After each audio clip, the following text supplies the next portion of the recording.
ಕರಾವಳಿ ಬಗ್ಗೆ ಚರ್ಚೆ ಕೂಡ ನಾವು ನಿಮ್ಗೆ ಆಗಿ ಚರ್ಚೆ ಮಾಡುದು, ಬರೋದಿಲ್ಲ ನೀವಲ್ಲ ಬೇರೆಯವ್ರನ್ನವರಲ್ಲ. ನಿಮ್ಗೆ ಸವಲತ್ತು ಕೊಡ್ಲಿಕ್ಕೆ ಬೇಕಾಗಿ ನಾವೆಲ್ಲ ಚರ್ಚೆಗಳು. ಅಧ್ಯಕ್ಷರೇ, ಇಲ್ಲ ಉತ್ತರ ಕೊಡ್ತೀನಿ ಅದಕ್ಕೆ.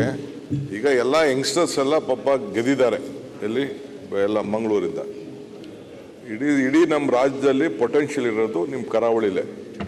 ಹೆಲ್ತ್ ಟೂರಿಸಮ್ ಮಾಡೋಕ್ಕೂ ಅವಕಾಶ ಇದೆ, ಕಮರ್ಷಿಯಲ್ ಆ್ಯಕ್ಟಿವಿಟೀಸ್ ಮಾಡೋಕ್ಕೂ ಇದೆ, ಧಾರ್ಮಿಕವಾದಂಥ ಟೂರಿಸಮ್ ಮಾಡೋಕ್ಕೂ ಅವಕಾಶ ಇದೆ. ಮತ್ತು ನಮ್ಮ ಅಧ್ಯಕ್ಷರು ನಮ್ಮ ಹೇಳ್ದಂಗೆ ಭಾಳ ಒಂದು ದೊಡ್ಡ ಸಿ ಲ್ಯಾಂಡ್ ಇದೆ. ಏನೇನೋ ಕನಸು ನಮ್ಮ ಜನಗಳಿದೆ. ನಾವು ಬೇಕಾದಷ್ಟು ಇದ್ರ ಬಗ್ಗೆ ಚರ್ಚೆ ಮಾಡಿದೆ. ಒಂದು ನಮ್ಮ ಶಾಸಕರುಗಳಿಗೆ ಒಂದು ಸಪ್ರೇಟ್ ಒಂದು ಮೀಟಿಂಗ್ ಮಾಡಿ ಅವ್ರ ರಿಕ್ವೆಸ್ಟ್ ಅಂದರೆ 7 ಗಂಟೆ ಮೇಲೆ ಎಂಟೈರ್ ನಿಮ್ಮ ದಕ್ಷಿಣ ಕನ್ನಡ ಜಿಲ್ಲೆ ಈಸ್ ಡೆಡ್. No activities. ಬರೀ ಧಾರ್ಮಿಕವಾದಂಥ ಕೆಲವುಗಳು ಭಜನೆಗಳು, ಮತ್ತೊಂದು ಬಯಲಾಟ, ಯುದ್ಧ ಬಿಟ್ಟರೆ ಬೇರೆ ಯಾವ ಥರದ ಆಕ್ಟಿವಿಟೀಸ್ ಇಲ್ಲ. ಯಾಕೆ ಹಿಂಗೆ ಆಗ್ತಾ ಇದೆ ಅಂತೇಳಿ ಅವರೆಲ್ಲ ಕೂತ್ಕೊಂಡು ಚರ್ಚೆ ಮಾಡಿ ಅದಕ್ಕೇನೋ ಒಂದು ಪ್ರಪೋಸಲ್ ತಂದರೆ. ಯಾಕೆಂದರೆ ಇವತ್ತು ಲಾಸ್ಟ್ 2 ಇಯರ್ಸಿಂದ ಮಕ್ಕಳು ಅಡ್ಮಿಷನ್ ಆಗೋದು ಕೂಡ ಕಡಿಮೆ ಆಗಿದೆ. ನನಗೆ ಮೆಡಿಕಲ್ ಕಾಲೇಜ್ ನಡೆಸ್ತಾ ಇರೋರು, ಇಂಜಿನಿಯರಿಂಗ್ ಕಾಲೇಜ್ ನಡೆಸ್ತಾ ಇರೋರು, PUC ಕಾಲೇಜ್. ಸರ್ ನೀವೇ ಸಜೆಷನ್ ಕೊಡಿ ಸರ್, ರಾತ್ರಿ ಏನ್ ಮಾಡಬೇಕು ಎಲ್ಲರಿಗೂ ನೋಡಯ್ಯ. ನಾನು 7 ಗಂಟೆ ಮೇಲೆ ಡೆಡ್ ಇದೆ ಅಂತಂದ್ರೆ ಏನ್ ಬಿಸ್ನೆಸ್ ನಡೀತದೆ? ಮಂಗಳೂರವರ ಇಚ್ಛೆ ಬರಲ್ಲ, IT ಇಂಜಿನಿಯರ್ಸೇ ಬರುವುದಿಲ್ಲ. ಯಾರು ಈಗ IT BT ಪ್ರಪೋಸ್ ಮಾಡಿದ್ರು ಹಿಂದೆ ಕೃಷ್ಣ ಅವ್ರ ಕಾಲದಲ್ಲಿ. Not even a single complex is there. ಈಗೇನೋ ಒಂದು 3-4 ಇಚ್ಛೆ ಬರ್ತಾ ಇದೆ. Highest number of engineering colleges ಇರೋದಲ್ಲೇ, highest number of medical colleges ಇರೋದಿದೆ. ಬಟ್ ಅಲ್ಲಿರೋರೆಲ್ಲ ದಿ ಟಾಪ್ ಕ್ರೀಮ್ ಎಲ್ಲ ಬೆಂಗಳೂರು ಬರ್ತಾ ಇದ್ದಾರೆ, ಮುಂಬೈಗೆ ಹೋಗ್ತಾ ಇದ್ದಾರೆ, ದುಬೈಗೆ ಹೋಗ್ತಾ ಇದ್ದಾರೆ. Why is that?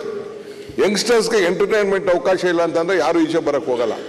ಇವತ್ತು ಏನಾದ್ರು ಒಂದು ಸಿಟಿ ಯಾವ್ದಾದ್ರು ಒಂದು ಲೈವ್ ಆಗಿ ಇರಬೇಕು ಅಂತಂದ್ರೆ ಸಾಯಂಕಾಲ ಅಟ್ಲೀಸ್ಟ್ ಅವ್ರ ತಲೆ ಓಡ್ಬೇಕಲ್ಲ. ಅದಕ್ಕೆ ಡೆಡ್ ಆಗಿದೆ ಸಿಟಿ. ನಾನು ಒಂದು ಸರ್ವೆ ಮಾಡಿಸಿದ್ದೀನಿ. ಅದಕ್ಕೆ ನೀವು ನಿಮ್ಮ ಶಾಸಕರುಗಳು ಕೂತ್ಕೊಂಡು ಏನ್ ಮಾಡ್ಬೇಕು, ಜನ ಹೊರಗಡೆ ಹೋಗಿ ಏನ್ ಮಾಡ್ಬೇಕು ಅನ್ನೋದನ್ನ ನೀವೊಂದು ಪ್ರಪೋಸಲ್ ಸರ್ಕಾರ ಕೊಡಿ.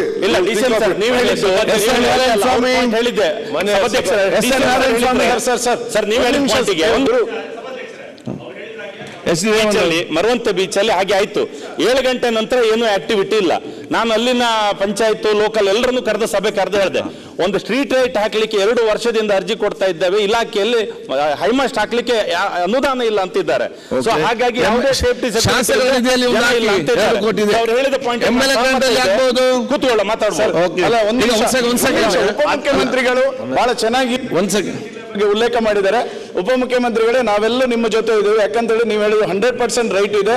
ಒಂದು, ನಮ್ಮಲ್ಲಿ IT ಫೀಲ್ಡ್ನವ್ರು ಯಾಕೆ ಬರ್ತಾ ಇಲ್ಲ ಅಂತೇಳಿ 7 ಗಂಟೆ ನಂತರ ನಮ್ಮಲ್ಲಿ ಡೆಡ್ ಇರುವ ಕಾರಣಕ್ಕೋಸ್ಕರ ಇವತ್ತು ಇಷ್ಟು ನಮ್ದು ಯಂಗ್ಸ್ಟರ್ಸ್ ಇರುವಂತ ಒಂದು ಜಿಲ್ಲೆ. ನೀವು ಖಂಡಿತವಾಗಿ ನೀವು ಏನ್ ನಿರ್ಧಾರ ತಗೊಳ್ತೀವಿ, ನಾವೆಲ್ಲ ಜಿಲ್ಲೆಯ ಜನ ನಿಮ್ಮೊಟ್ಟಿಗೆ ಇದ್ದೇವೆ. ನಾವು ಟೂರಿಸಂ ಮತ್ತು ಈವ್ನಿಂಗ್ ಸಂಜೆ ಹೊತ್ತು ಮತ್ತು ಎಲ್ಲ ದೃಷ್ಟಿಯಿಂದ ಡೆವಲಪ್ಮೆಂಟ್ ಆಗುವ ದೃಷ್ಟಿಯಿಂದ ಖಂಡಿತವಾಗೂ ನಾವು ಉಪಮುಖ್ಯಮಂತ್ರಿಗಳು ನಿಮ್ಮ ಜೊತೆ ನಮ್ಮೆಲ್ಲ ಜಿಲ್ಲೆಯ ಶಾಸಕರು ಇದ್ದೇವೆ ಅನ್ನುವಂಥದ್ದನ್ನ ಈಗ ಇಬ್ರು ಒಂದು ಸಪರೇಟ್ ಮೀಟಿಂಗ್ ಮಾಡ್ತೀವಿ ನಿಮ್ಗೆ. ಇಂಪಾರ್ಟೆಂಟ್ ಪ್ರಕಟಣೆ.